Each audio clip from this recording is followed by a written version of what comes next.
Welcome to Penrose Learning, where we make understanding easy. You start by confirming you can sign in and that a recovery phone or secondary email is available. This prevents lockout. Once done, back up important messages and contacts so no data is lost during the change. Now, go straight to your account settings and open Personal Info or Account Details, then select Email Address. This first step initiates the update flow. It's quick but essential because many providers require a verified backup before allowing a primary email change.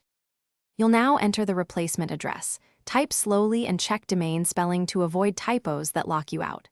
After submitting, expect a verification email. Open it, then either click the confirmation link or copy the code into the provider's form. Make sure to update any connected apps or services, mail clients, calendars, subscriptions, one at a time so tokens and API keys refresh correctly. Once verified, your provider usually migrates aliases and forwards. If not, manually add. Finish by signing out and back in with the new address to confirm authentication works, then send and receive a test email to verify delivery and aliases. Make sure you update recovery options, phone, secondary email, security questions, so future changes are smooth. Notify key contacts and services of the new address.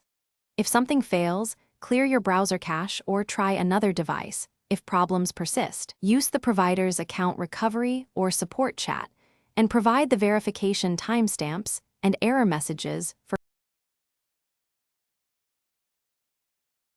Thanks for watching. If this was helpful, leave a like and consider subscribing. See you next time.